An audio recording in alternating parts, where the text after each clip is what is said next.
From today, we are going to start the very first chapter of class 11th biology, the living world. Let's start. Everything in our world and everything we see around us is so amazing and beautiful. For example, mountains, forest, river, flowers, butterflies, birds, dog, cat, and most importantly, you. So, we are amazing, right? Now, we all know that the pen you are holding, the notebook you are writing, and the chair you are sitting on, all these things are inanimate or non living. They cannot move from one place to another place like you. They do not grow from small to big like us. They do not respond. So, these are non living things. So, how do we distinguish between living and non living things? In that case, we have several special features and characteristics by which we can distinguish living from non-living things. Now, what are the meaning of the word living? Living means something that is alive or was once alive, and non-living means which was never alive.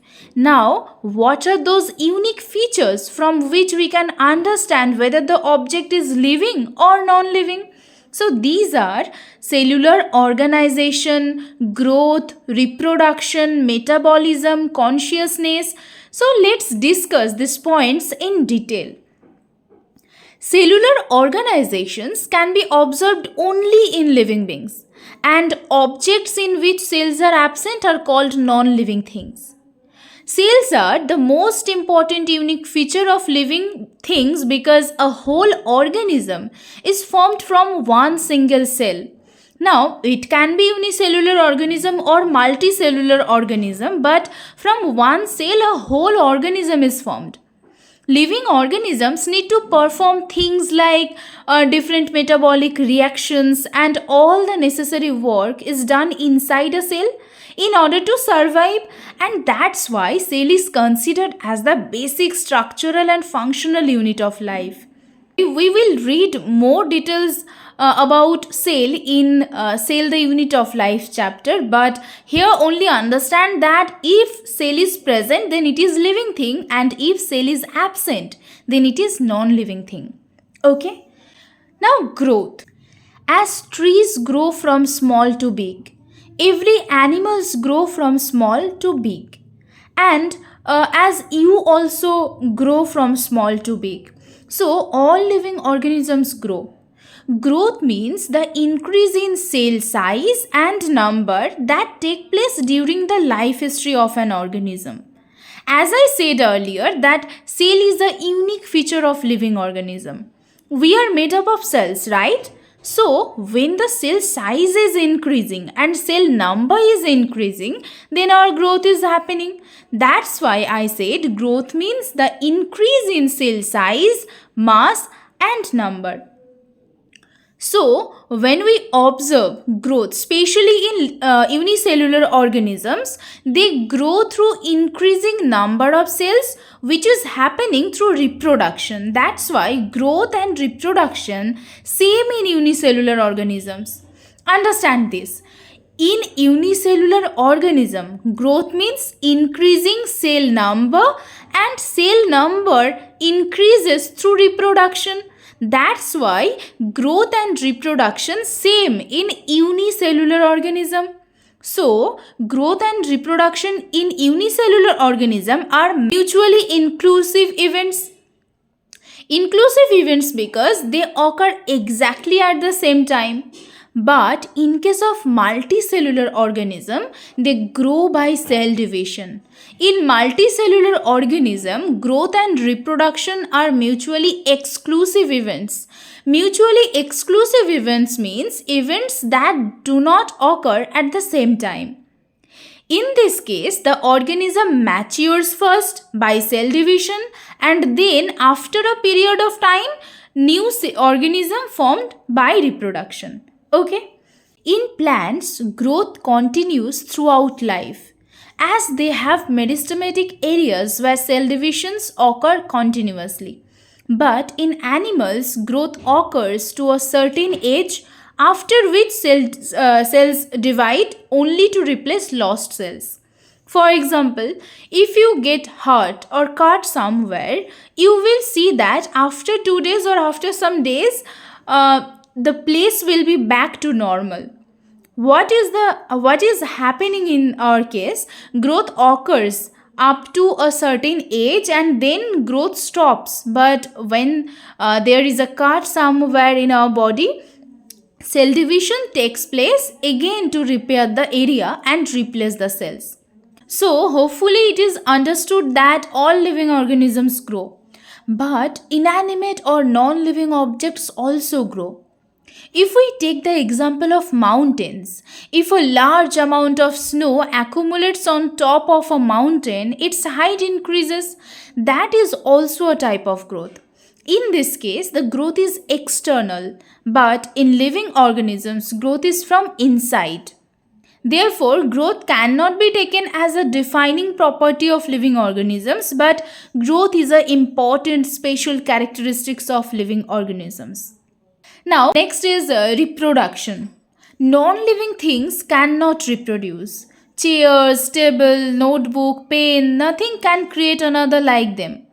Reproduction is the process through which one organism gives rise to a similar organism of its own kind.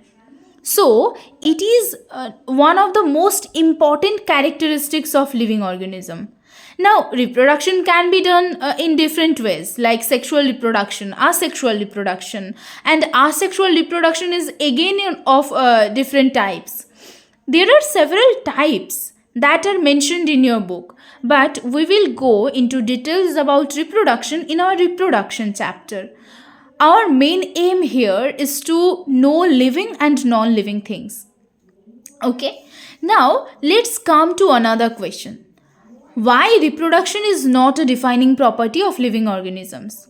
Because there are many organisms which do not reproduce, like worker bees, infertile human couples, etc. But they are living organisms, right? That is why reproduction is considered as a special characteristics of living organisms, not a defining property. Okay. Next is metabolism. There are many chemicals present in our body. Organisms from the smallest to the largest are made up of chemicals. A reaction that breaks a large compound into smaller pieces is called catabolism. And the reaction that creates a larger compound from smaller pieces is called anabolism. And this catabolism and anabolism reaction together is called metabolism. So, metabolism refers to the set of chemical reactions that occur within cells to maintain life.